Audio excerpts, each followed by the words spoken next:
नमस्कार, आपण पाहतात खेड टाइम्स. खेड तालुक्याचे आमदार या विशेष मालिकेच्या पहिल्या भागात आपलं स्वागत. आजचा भाग सुरू करण्याआधी ही मालिका नक्की काय आहे याची थोडक्यात माहिती घेऊया. विधानसभा निवडणुकीच्या पार्श्वभूमीवर खेड तालुक्याचे आमदार ही विशेष मालिका आपण सुरू करत आहोत. या मालिकेत खेड आळंदी विधानसभा मतदारसंघात आजपर्यंत लाभलेल्या आमदारांचा जीवन प्रवास आपण जाणून घेणार आहोत. 1952 पासून आमदारांच्या कुटुंबाचा राजकारणातील प्रवेश ते आजपर्यंत त्यांची वाटचाल या सगळ्याबद्दल आपण त्यांच्या कुटुंबियांची भेट घेऊन त्यांच्या जीवन प्रवासाबद्दल जाणून घेणार आहोत. खेड तालुक्याच्या माजी आमदारांचा सामाजिक आणि खाजगी आयुष्याचा जीवनपट आपण या मालिकेच्या माध्यमातून उलगडण्याचा प्रयत्न करणार आहोत. आजच्या भागात आपण खेडचे प्रथम आमदार पंढरनाथ रामदास कबीरबुवा यांच्या जीवन प्रवासावर प्रकाश टाकणार आहोत. त्यांचे नातू हबप चैतन्य महाराज कबीरबुवा यांची भेट घेणार आहोत. चला तर मग.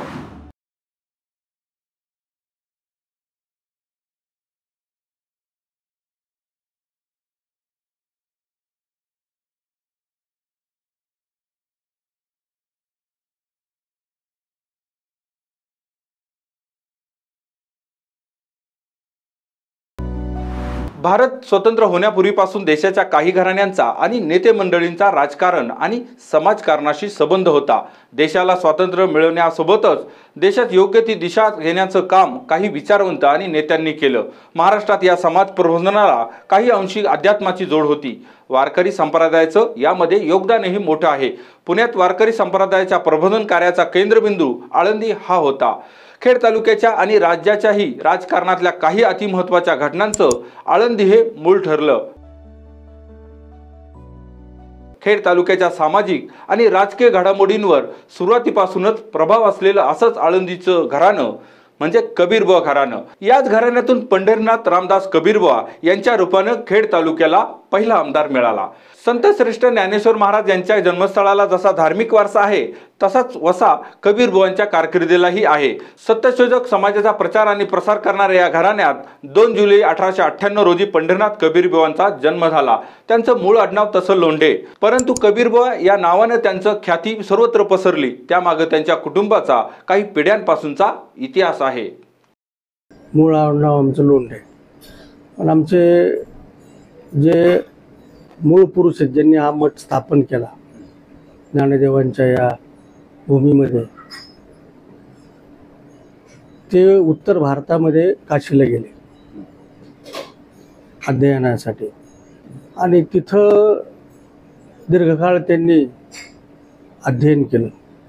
कबीर परंपरेमध्ये वेद वाङ्मयाचं अध्ययन झालं, कबीर परंपरेचं अध्ययन झालं आणि कबीर परंपरेमध्ये त्यांनी तिथं दीक्षा घेतली. आणि मग महाराष्ट्रातील हा विद्वान गृहस्थ मुलगा आहे आणि एवढी विद्वत्ता होती की त्यांच्या विद्वत्तेने त्यांची मिरवणूक पण तिथं काशी क्षेत्रामध्ये त्या काळी निघाली. आणि मग 1740च्या आसपास ते त्यांच्या गुरुने आज्ञा केली की तुम्ही आळंदीला जावा आणि तिथून कार्याचा प्रारंभ करा. आणि म्हणून त्या आळंदी क्षेत्रामध्ये ते आले आणि आल्यानंतर कबीर परंपरेचं दीक्षा असल्याने पुढं कबीर ही एक उपाधी आणि पदवी या ठिकाणी लागली.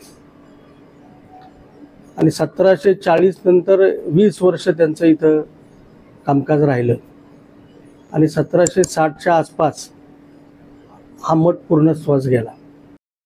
पूर्वच काशीतील संत कबीर मठाचे अनुयायी असल्यामुळे त्यांना कबीरबुवा ही उपाधी मिळाली. 250 वर्षांपूर्वी आळंदी स्थायिक झालेल्या या कुटुंबाला भागवत धर्माचा मोठा वारसा आहे.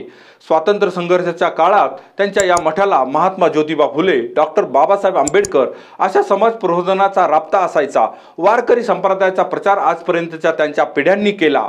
आमदार पंढरनाथ कबीरबुवा हे स्वतः कीर्तनकार होते. पुढे राजकारणात सक्रिय झाल्यानंतर, अगदी आमदार झाल्यानंतरही त्यांनी हे आपले कीर्तनाचे, समाज प्रबोधनाचे काम थांबवले नाही. या धार्मिक कार्यामुळे त्यांच्या कुटुंबाचा संपर्क संपूर्ण खेड तालुक्यात वाढत गेला. भागवत धर्म, सत्यशोधक समाजाचा प्रचार प्रसार त्याचबरोबर सर्वसामान्य जनतेचं काम करण्यात त्यांनी आपलं आयुष्य झोकून दिलं. पूर्वजांनी स्थापन केलेल्या मठातून पंढरनाथ कबीरबुवांचे वडील रामदास महाराज कबीरबुवा यांनी आपलं भागवत धर्मा प्रसाराचं कार्य सुरू ठेवलं होतं. त्यामुळे त्यांच्या कुटुंबाचा राजकारणाशी संबंध आला. त्यातून पुढे आळंदी या देवभूमीचा विकास करण्यासाठी कबीरबुवांनी राजकारणात प्रवेश केला.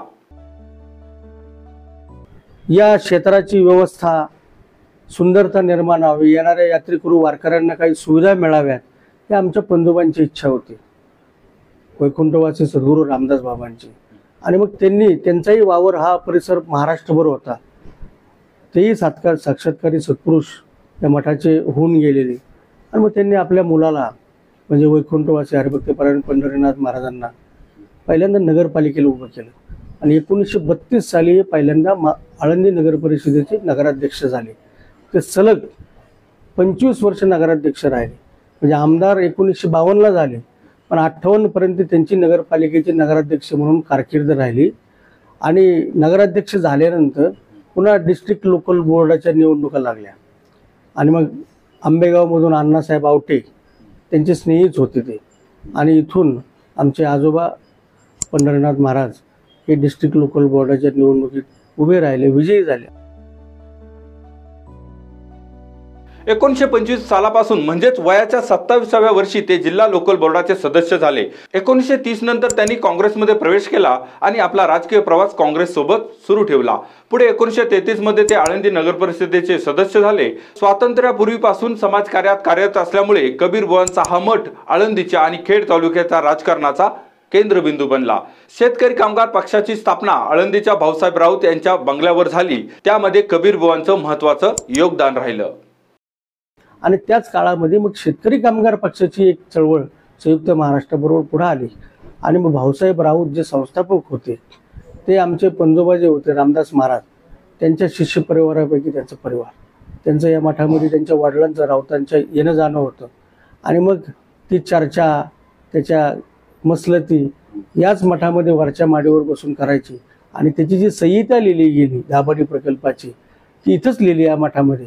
आणि म्हणून पहिलं अधिवेशन जे झालं ते आळंदीमध्ये होण्याचं कारण म्हणजे याच मठाच्या मार्गदर्शनाने त्यांनी तो पक्ष काढून पुढे ती बीज रोवली गेली. समानतेची बीज असतील संतांची, या मातीचा जो पुरस्कार आहे स्वातंत्र्याचा, तोच हुंकार त्यांनी घेऊन तो शेतकरी कामगार पक्ष या मातीमध्ये रुजवला. आळंदी नगर परिषदेचे अध्यक्ष त्यांनी 1957 सालापर्यंत भूषवलं. ज्या उद्देशाने राजकारणात त्यांनी प्रवेश केला होता ते साध्य करण्यासाठी त्यांनी या कार्यकाळात आटोकाट प्रयत्न केला. दरम्यान देश स्वतंत्र झाल्यानंतर राज्यात विधानसभा अस्तित्वात आली.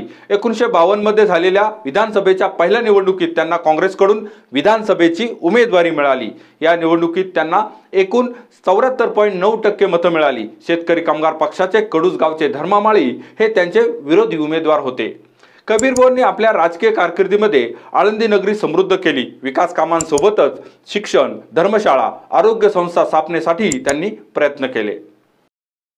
वारकऱ्यांना वारी काळात पाणी मुबलक मिळलं पाहिजे म्हणून नदीवर छोटंसं धरण, जलशुद्धीकरण केंद्र, इथं हॉस्पिटल त्यावेळेस बांधलं, प्रसूतिगृह बांधलं. अशी 5 वर्षाच्या कालावधीमध्ये लोकोपयोगी कामं त्यांनी मोठ्या प्रमाणात या मतदारसंघात केली.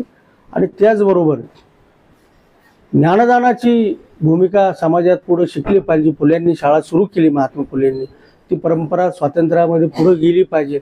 शासनाच्या माध्यमात ज्या शाळा होत्या त्यालाही मर्यादा होत्या. आणि एका पिढीतले सर्व मुलं शिकली पाहिजे ह्या धोरणाने, या प्रेरणेने सर्व मंडळी काम करत होती. म्हणून जिल्हा लोकल बोर्डात पूर्वाश्रमी असलेली मंडळी पुढं त्यांनी पुणे जिल्हा शिक्षण मंडळ स्थापन केलं.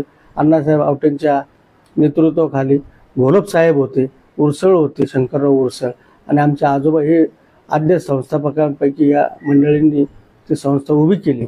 आणि आमच्या आजोबांनी 1954ला आळंदी आणि परिसरातील या सर्व गावांसाठी श्री ज्ञानेश्वर शिक्षण संस्थेची स्थापना 1954 साली इथे केली. आणि आज ते ज्ञानेश्वर विद्यालय ज्युनियर कॉलेज नावाने इथे कामकाज चालू आहे.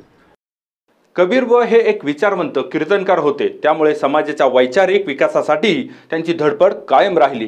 त्यामुळे त्यांचं कार्यक्षेत्र फक्त खेड तालुक्याशी मर्यादित न राहता महाराष्ट्रभर पसरलं. दीर्घकाळ सुरू असलेल्या संयुक्त महाराष्ट्र चळवळीनं 1955 नंतर अधिक पेट घेतला. पंढरनाथ कबीर बुवा तालुक्याचे आमदार होते. मुंबईबद्दलची केंद्राची भूमिका बहुतांश काँग्रेस नेत्यांनी मान्य केली. त्यामुळे मुंबई महाराष्ट्रात यावी आणि मुंबई, मराठवाडा, विदर्भासह संयुक्त महाराष्ट्र राज्य व्हावं या मागणीने जोर धरला. या चळवळीला अखेर 1960 मध्ये यश आलं खरं, पण यामध्ये अनेकांना आपले प्राण वेचावे लागले. महाराष्ट्र राज्य व्हावं या विचाराचे काँग्रेसमध्ये अनेक जण होते. त्यांनी काँग्रेसच्या केंद्रीय नेतृत्वाला विरोध केला.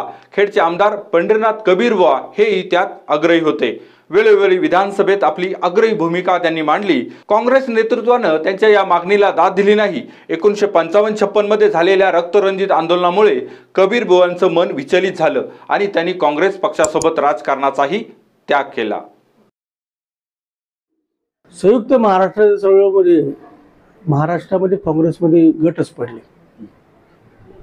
केंद्राच्या नेतृत्वाचा निर्णय जो येईल तो मान्य असं म्हणणारा एक वर्ग होता आणि काही मंडळी अशी होती की नेतृत्वाला, केंद्रीय नेतृत्वाला आपलं म्हणणं मान्य करायला लावलं पाहिजे, याच्यासाठी आपण काहीतरी केलं पाहिजे आणि आग्रही भूमिका मांडली पाहिजे. या सर्व 30-35 जे आमदार होते, 33 त्याच्यामध्ये पंढरीनाथ महाराज अग्रणी होते. आणि मग तो संघर्षामध्ये त्यांचं मन व्यथित झालं की भाषावर प्रांतरचनेचा मुद्दा आल्यानंतर मुंबई महाराष्ट्रातच असली पाहिजे, याच्यासाठी संघर्षाची गरजच काय, ही भूमिका त्यांची होती. म्हणून तदनंतरच्या कालावधीमध्ये 58 साली ते काँग्रेसकडनं उभे राहिले नाही आणि त्यांनी मग आपलं राजकारणाची जी भूमिका आहे ती स्थगित केली. आणि मग आळंदी शहराचे आमचे त्या काळातले दुसऱ्या आपल्या तालुक्याचे आमदार 58 साली कैलासवासी तारुशेठ वडगावकर आमदार झाले. ते संयुक्त महाराष्ट्र चळवळीतूनच झाले आणि मग पंढरीनाथ महाराजांनी काँग्रेसच्या तिकिटावर निवडणूक लढवली नाही, ते थांबले आणि मग तो प्रवाह संयुक्त महाराष्ट्र चळवळीचा पुढे सुरू झाला. राजकारणाचा घसरता दर्जा पाहून 1957 नंतर पंढरीनाथ कबीरबुवा यांनी राजकारणातून संन्यास घेतला आणि खेड तालुक्याच्या एका राजकीय पर्वाला फुल स्टॉप मिळाला. पुढे आपल्या पूर्वजांपासून चालत आलेल्या भागवत परंपरेचा प्रचार प्रसार करण्यात कबीरबुवांनी आपलं आयुष्य वेचलं. 30 डिसेंबर 1964 रोजी त्यांची प्राणज्योत मालवली आणि खेड तालुक्याचे प्रथम आमदार काळाच्या पडद्याआड गेले. आजही त्यांचे वंशज त्यांच्या या वंश परंपरेगत मठाद्वारे समाज प्रबोधनाचं काम करत आहेत. अशा या थोर समाज प्रबोधक खेडच्या प्रथम आमदार